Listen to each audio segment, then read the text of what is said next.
Hello, I'm Sandeep Tyagi. You're watching The Brand Called You. The brand today is Aseem Chhabra. Aseem is the festival director of the New York Indian Film Festival. It's the largest and the oldest Indian film festival in North America. He is a film journalist based in New York City and New Delhi. He is published in New York Times, Boston Globe, the Philadelphia Inquirer, and several other publications in US and India. He's an author of popular biographies on actors like Shashi Kapoor, Irrfan Khan, and Priyanka Chopra. He's also done voiceover work in a acclaimed movie, Sita Sings the Blues. He's got a degree in a master's in journalism from Columbia and an MBA from Boston University. Welcome to the program, Aseem. Thank you. Thank you. Well, let's kick this off. New York Indian Film Festival. What is it? It's the oldest, but can you tell us a little bit about how did it come about and what does it stand for? So there is an organization, it's an arts organization based in New York. It's called the Indo-American Arts Council, which is about 23 or 24 years old. Was started by a lady by the name of Arun Shivdasani, who has retired, and a new group is now running the organization. And it's an umbrella arts organization that basically brings Indian arts in terms of cinema, in terms of music, in terms of dance. We often do theater, literature to the people of New York and beyond, also in the US and elsewhere. So it's an arts organization bringing Indian arts. The film festival is set to be the crown of the jewel. Basically, it's the most popular of all the programs. This is our 22nd year. It was originally started by this lady, Arun Shivdasani, as an Indian diaspora film festival. So the first couple of years, she was basically only showing films made by Indians living perhaps in the US, Indian Americans or British Indians or Canadian Indians.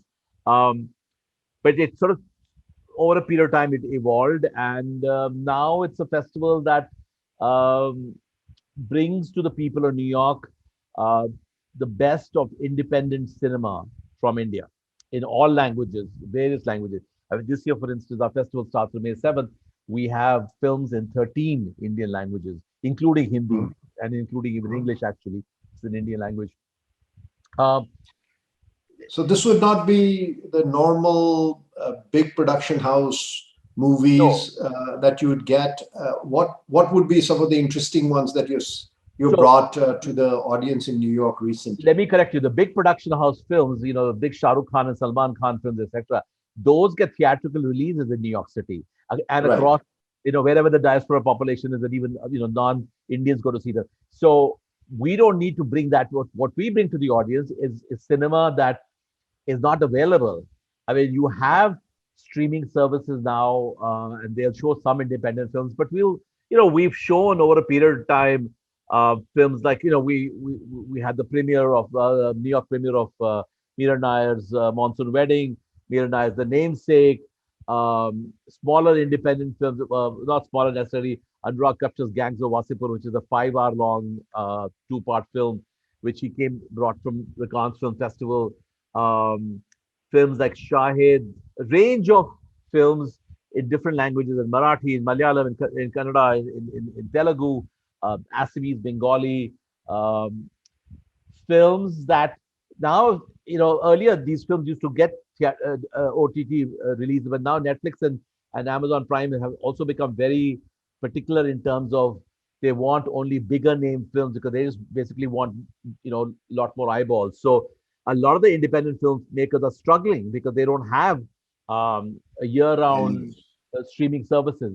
And a festival like ours becomes very, very important that way.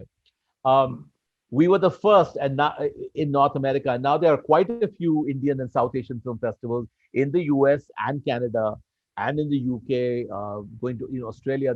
Nobody was doing Indian film festivals in early 2000. In fact, the festival started in 2001, just a couple of months. It was in November 2001, a couple of months after 9/11, because Mayor Rudy Giuliani at that time basically asked New Yorkers to come out and go to arts events because people were so afraid of just stepping out of their homes. And the idea basically was to maybe arts is what will bring people into theaters, and that's Interesting. how people started coming to theaters. People started going to baseball games. Everything is shut down in New York City. It started with that. It's evolved over a period of time. Sure, sure. Is it a good mix of people of Indian origin and others, or is it a big festival celebrating just Indians getting to Indian origin people getting together in New York City? Well, it's a both. I mean, a primary audience, of course, is people of Indian origin living in New York City. There could be people who were born there, second generation, first generation students who are in New York. But New York, being a particular, is a very particular, peculiar animal. It's a city where people of different ethnicities, whether they're white or Latino or black or hate, whatever ethnic background they come from, they tend to go out, especially when it comes to arts and cinema. They come to see films of different ethnic Sure. background and different national cinemas. Um, and so, at any point in time, New York City has a film festival going on. It can be a German film festival, it can be a Jewish film festival, it can be an American film festival. We run an Indian film festival, and there are people who are interested in Indian cinema who have nothing to do with India otherwise. Do come and see our films, and that's why the whole idea basically is to reach out. We get support from the New York State and New York City's Community. the arts organization for this very reason, that we're bringing Indian arts, Indian cinema to New Yorkers. Got it. Um, you also have written biographies on some pretty well-known actors and actresses, Irfan and Priyanka and Shashi Kapoor. That's a broad range. Um, what what were some of the memorable takeaways from that journey? Of course, these are people who are well covered across media and social channels all the time. But was book writing, did you get to go any deeper? Did you find anything interesting that is probably not as apparent or well known to the common mass image of these people? So, in each of the three cases, uh, I mean, you set to write a book, and then the thought and ideas evolve over a period of a year and a half to 2 years by the time the book is published. And you know, in Shashi Kapoor's case, when I started to work on the book initially itself, I realized, I mean, Shashi Kapoor was alive then. I started working in 2014, 2015. He was alive, but he was very unwell, and he had been completely out of public eye. Other than if people would go to Mumbai and then they would go to the Prithvi Theatre, you would see Shashi Kapoor sitting on a wheelchair there every day. His family would just bring him there because it made him feel better. But Shashi Kapoor's last films were sometimes in the late 1990s, and he had also put on a lot of weight at that time because of his drinking problems he had. As compared to that, Amitabh Bachchan, who was almost his contemporary, even continues to act even until now. Amitabh has also had major health problems, but his mind and otherwise his body is fine. So you talk to young kids, people in their teens or something like that, they'll know who Amitabh Bachchan is. If they don't watch Amitabh Bachchan's films, they would have watched Amitabh Bachchan doing a cement ad or some ad on on television or in movie theaters. Shashi, nobody knew. So it was a task. The whole idea was basically, and then if you ask people of a certain generation, they'd be like, "Oh yeah, Shashi Kapoor, Diwar. Of course we know Diwar."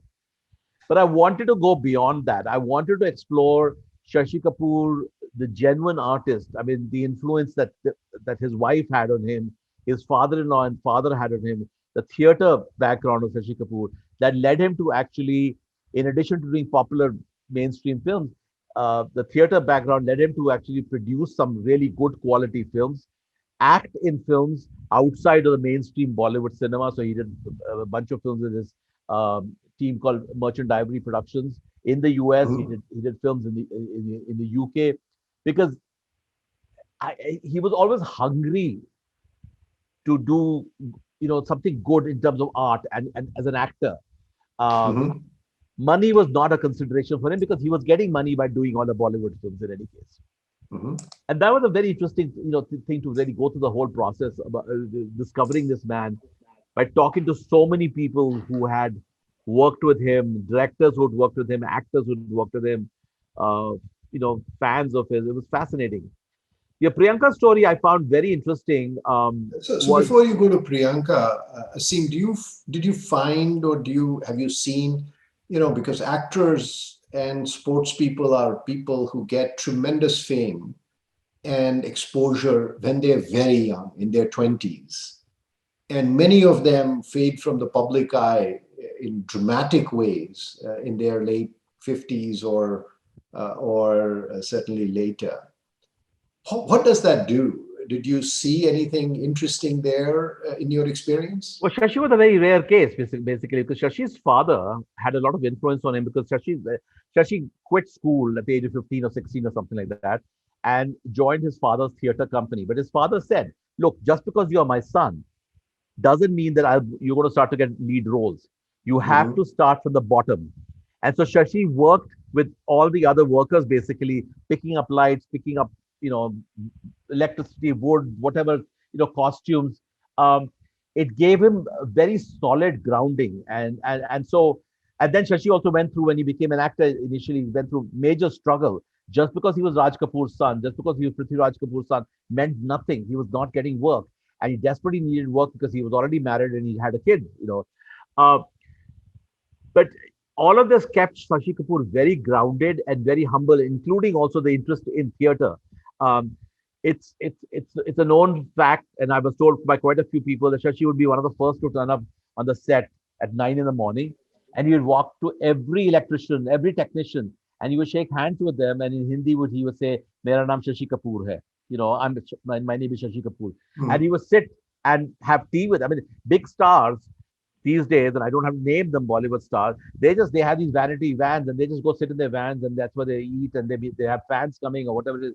No interest in the technicians, but Shashi was very very connected to all of them. Shashi was Hmm. known to also throw. It was he had very open, big lavish parties for his crew. So he produced a film called 36 Chaurangi Lane, which was directed by Aparna Sen, and the film was being shot in Calcutta. Shashi, meanwhile, was doing a film of his in Mumbai. So he was not there during the shoot.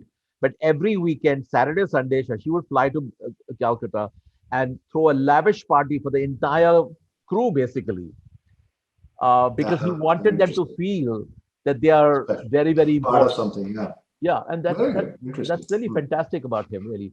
Um, And but towards when he was not in the limelight, and I guess you were hearing about him or interacting when he was had gained weight and was coming at that time.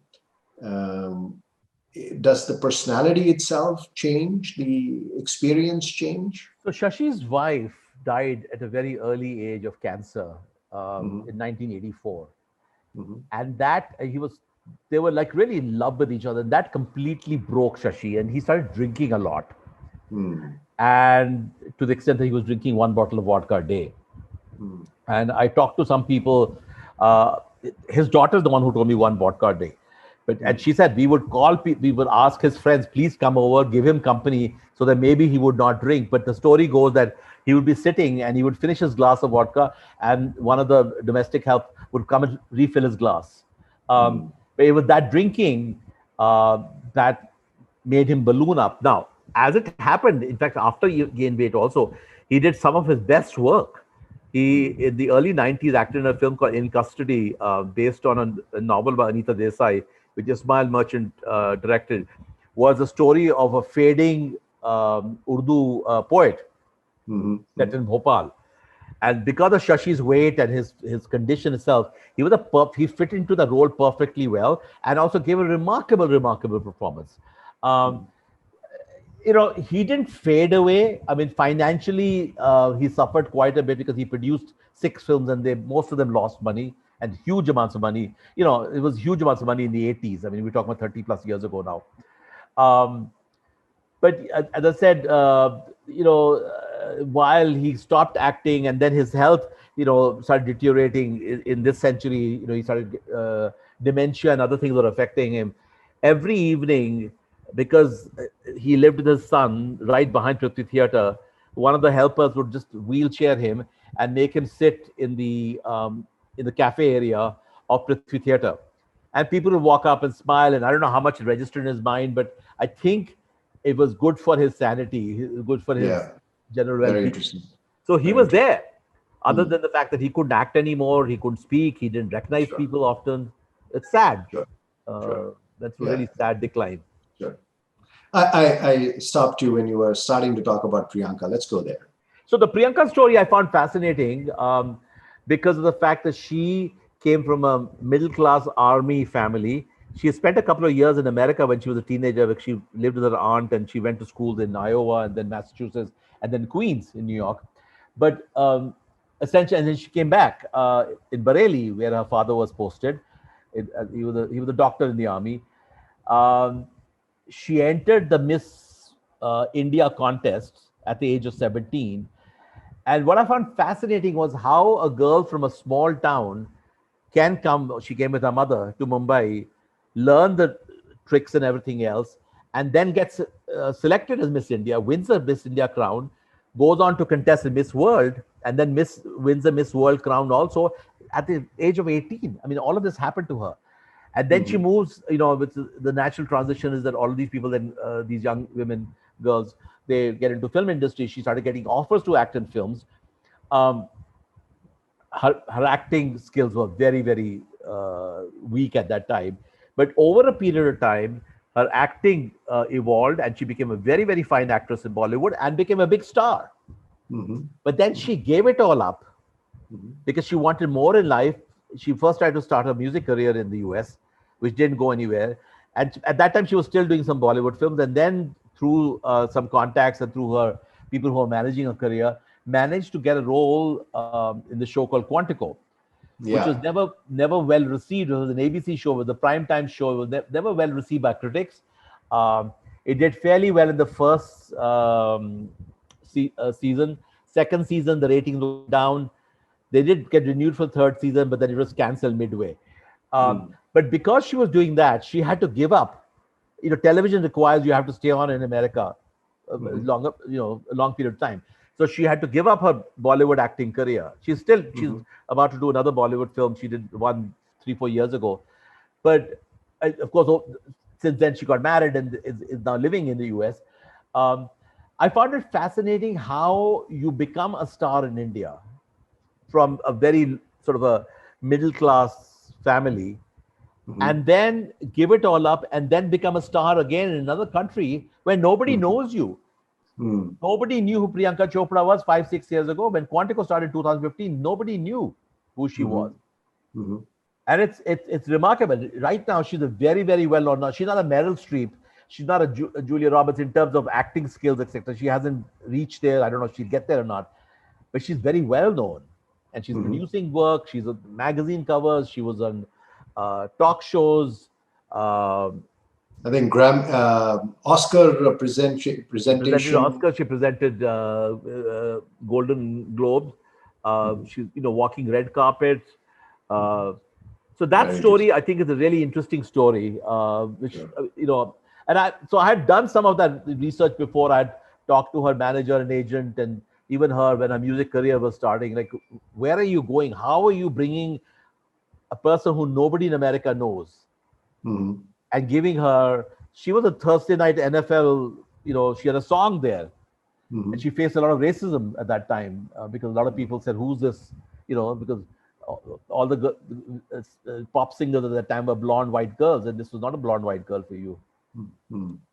So I thought that was an interesting story.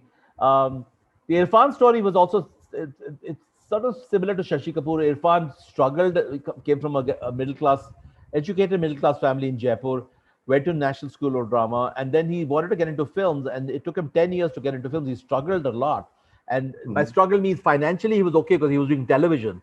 He got a lot of Mhm. television work, but it was not satisfying him. And then he got some very big, very not big but interesting breaks as an artist. At a Mhm. certain stage, he felt that he wanted to do more, and that's why he started slowly taking up work outside India in Hollywood.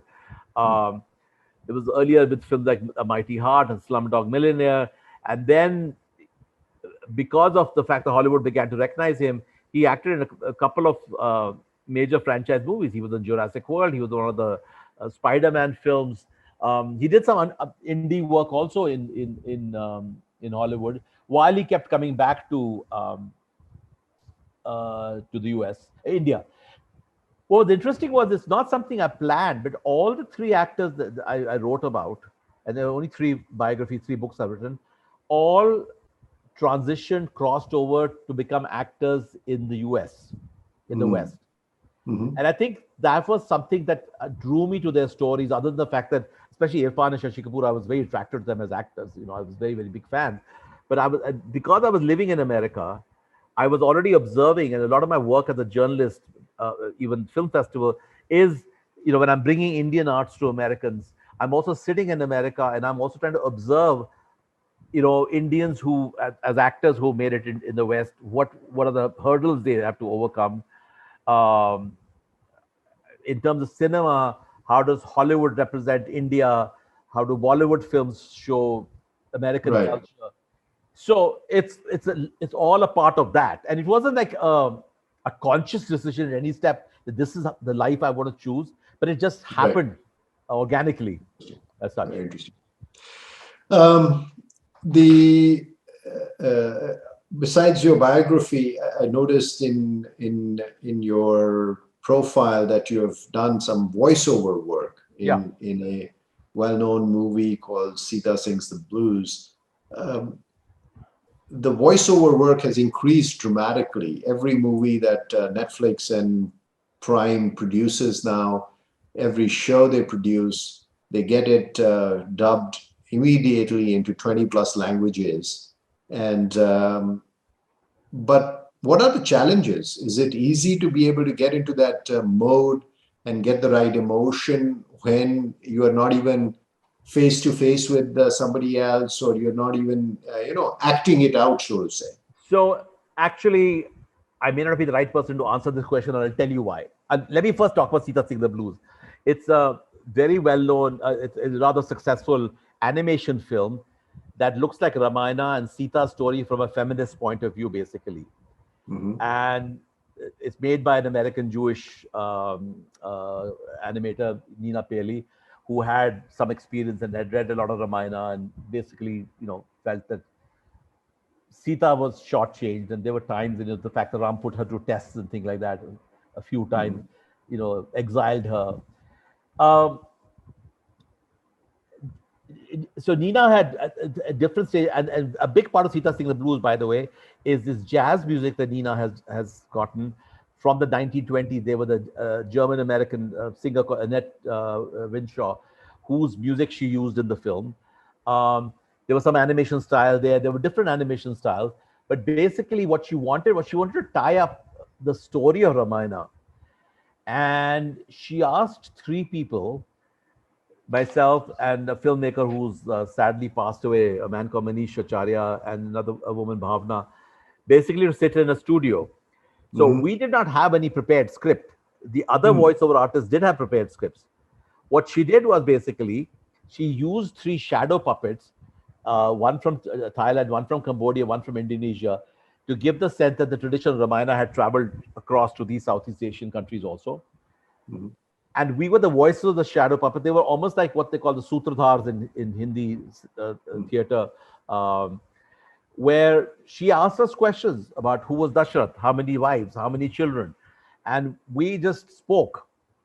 And she didn't want any of us to come prepared. At times we were funny. At times, we were respectful. At times we questioned the decisions taken by these characters. Many people consider them as gods. Um, a lot of Jews in America actually, I mean, Indians loved the film, of course, and it was a huge success. It premiered at the Berlin Film Festival, where it won a silver crystal bear, and went across the world to about over 100 film festivals. I traveled with the film to Shanghai and to France, for instance. Um, but a lot of the Jewish people, for instance, like the film because apparently a lot of Jews also, especially on Sabbath day after they've had their meal, they sit and discuss the Torah and the religions. You know, we, while we were being respectful to these the characters, we started talking about them, Ram, Sita, Lakshman, Hanuman, etc., as if they were people we knew. Hmm. Why did they do something? This Hmm. understanding Hmm. without attempting to hurt any religious sentiments or something like that. The whole idea behind it was that really understand the motives and motivations of how characters behave and why they behave. And as I said, of Mm, course, it is a feminist take on Ramayana. sure. The film's available on YouTube. People can watch it. And Yeah, I certainly intend to do that. Sounds yeah, very interesting. yeah, A combination of a Ramayana story and jazz music and yeah, a different take. It sounds interesting. yeah. Well, let's transition to a bit of your personal journey. Tell us about your childhood. Where did you grow up? Who were some of the big influences as a child on you? I was born in New Delhi. I was born in Old Delhi, actually. But at a very early age, my father moved us to South Delhi. We grew up in Defense College, then we moved to South Extension. That's where I grew up. Um, my parents technically came as refugees. My mother was from Kashmir. After partition, she and her family moved to Delhi because of the riots that were happening. And my father's family actually came from what is now Pakistan and Mhm, made their home as the hundreds and thousands of refugees that came from mhm, what was then called West Punjab mostly. Uh, Influences, I think my parents, without my even realizing, had huge influences. My interest in arts and cinema, for instance, comes directly from my mother. She would read a lot of Bengali literature in Hindi, and over lunch she would just narrate stories to us. And you know, while I was interested in popular cinema, my mother was also giving me a taste of Guru Dutt's films and Rishikesh Mukherjee's films. They were a very different kind of cinema than the big mainstream popular cinema was. mhm, And so, at a very early age itself, I began to admire and appreciate storytelling and narration, and that's what led me to then sort of becoming a film journalist also and writing about films and doing programming film festival. My dad was a journalist. He uh, was an expert in African studies, Africa. So he was one of the few African experts in India and spent a lot of time working on India's relationships with African countries, especially in the early 1950s and 60s, when India was one of the first countries to become independent from the British rule. And Jawaharlal Nehru at that time was very actively involved in helping the freedom movements in East Africa, for instance. Many years later, when South Africa was trying to break itself from the shackles of of apartheid, my father was writing a lot about that. mm. Later, when Nelson Mandela became the prime president, my dad met Nelson Mandela. He traveled to Africa a lot. So, while I did not do anything much with Africa, I became a journalist, but definitely inspired by my father. But I You took journalism from your dad, movies from your mom, and became a film journalist. Well, so initially when I came to America, I came in 1981 and I went to Columbia Journalism School. My training was in political journalism. Mm, And also this was, I'm talking about the early to mid 80s when there were no internet, no computers. We were using typewriters. It was print journalism basically. But mhm, even mhm, at that time itself, I was transitioning to doing more and more film related, not necessarily reviews, but interviews with filmmakers, mhm, interviews with actors. That's something I used to enjoy a lot, which I mhm, continue doing even now. mhm. Very interesting. What is the best advice you've ever received? I think the best advice, I think the best advice is something that I had to give to myself, Mhm, that you have to follow where your passion is, where your dreams are. Um, I was interested in films even from a very young age, and my father didn't want me to be a part of the film industry. I even applied for the Pune Film Institute before I came to America, and my dad was dead against it. And then there was a strike going on there, so my dad was very relieved. Okay, you applied, fine. Okay, now do this and kind of thing. Um, but on my own, through journalism, transitioning to film journalism, transitioning then to also I used to go to a lot of film festivals and then approaching a film festival, New York Indian Film Festival, asking them, can I be in your programming committee? I first became a programmer. And then at some stage, when this position of the festival director opened up, I asked, can I become the festival director? So again, I wasn't charting my life. It wasn't something I was thinking, okay, that's my next stage in life. But I yeah, was doing something where my passion was, yeah. and it led me to where I was. And then, by sheer chance, I happened to be visiting India at that time, and I was having lunch with some friends. at a very interesting restaurant, and one of the persons I met there was a writer, and then she became a book publisher, and she approached me and she said, "You're interested in films. You write about films. Would you like to write a biography?" Just like that, this idea and offer came. It took still a while to figure out that I was going to write on Shashi Kapoor and then the other books as well. But Sure. I also strongly believe that if you want to do something really, if you really want that, I mean, there's sort of a cliche kind of thing. The universe, the world will work, in your favor. There are Yeah. people over a period of time. I've had editors, I've had bosses who helped me, supported me because they believed in me, because they believed Mhm. in my passion, but they also had seen what results I was generating, and so they gave me more and more opportunities. Mhm. Um, so you have to For follow. and particularly in a career of a journalist and a freelancer, and is I guess a needs that perseverance to go through of ups and downs. So, and that advice you got from yourself, that's remarkable. Uh, the next section here, Aseem, is quick reactions to some questions I'm going to ask you. Let's start with a very simple one. Which movie can you watch over and over and over again? Oh my God, that's a tough question. But a Hollywood film that I've watched many times, two Hollywood films I've watched many times. One's Godfather. I can even narrate the dialogues. I just saw it recently again in India again. It was the 50th anniversary. And Chinatown, which I think is very, very well constructed, very well written.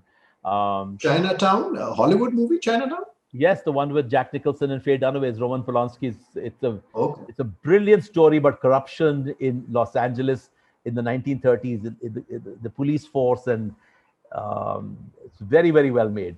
Um, Okay. Which actor or actress would you like to go and have dinner with? I wish I could have had dinner with Irfan Khan, really, because I mean, I met Irfan Khan a few times, interviewed him, and then he fell sick when I started working on his book, and then I kept hoping he'll get well. In my career, by the way, in my life, I've had dinners with some well-known actors and actors and actresses and filmmakers. So it's not. I still get excited. I had a meal and drinks with Manoj Vajpayee about a month ago. He was shooting a film and he WhatsApped me, and I still get excited to meet them because there's a fan in me also. Mhm. Um, but it's at a very different level. Right. But Alfred Hitchcock, for instance, as a director, I would have loved to have had a meal with him. Hmm. Very interesting. Very different. You've kind of picked two very. Alfred Hitchcock is very iconic, but interesting to hear that you've put Irfan Khan in the same Oh, Irfan category. was one of the best India has produced as an actor. What made you laugh out loud last time? That's a very tough question. I'm laughing now. Yeah. You know, But maybe kind of like really in splits, what did you find I'm funny? trying to think about some Bollywood film that I saw this wonderful film that made me cry a lot also called Badai Do. It had Hmm. some very very funny moments in it. Yeah. Uh, I don't necessarily like Bollywood humor a lot, but every on a rare occasion, I'll come across a film. Then and I the first time I watched it again on a laptop with a cousin, but the first time I watched it in a movie theater alone, and there is a certain it's a very weird feeling to be laughing alone. But there were some other people around me, random people I didn't know, who were also Hmm. laughing. Badayo is a funny movie. I think Yeah. Neena Gupta and No, that was Badhai Do. which one are you talking No, that about? was Badhai Ho. This is Badhai Right. Do, the new one with Rajkumar Rao, and it's about Okay. a gay man and a lesbian woman, and they get into a marriage of convenience uh, Okay. Understood. in a All small right. town in India, in Dehradun. Understood. Okay. Um, Last question of this type. If you have a free afternoon, you had a big planned event, a movie festival, got canceled, you find yourself with a totally free afternoon. What would you do?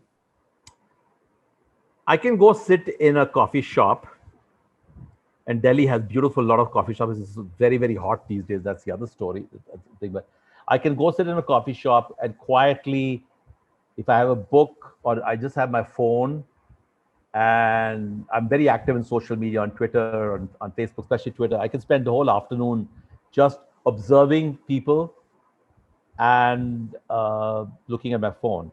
But Mm. if I also have a free afternoon, I can just go to a movie theater and watch a film alone. I love watching films, I and I love love watching watching films. films. So it's got there are I see films often, not for work, not for the film festival, not because I'm going to write about them, but because I Right. just it's something that I have a passion for. Gives you pleasure. The very last question, Aseem, what is brand Aseem Chhabra in your own words? That's a very tough question. It's a very interesting question, really. So there is a brand, Aseem Chhabra, that has been built. I'm aware of that. Uh, I have like almost 50,000 followers on Twitter, which is not as big as somebody like Narendra Modi or some very well-known people, but it's still substantial.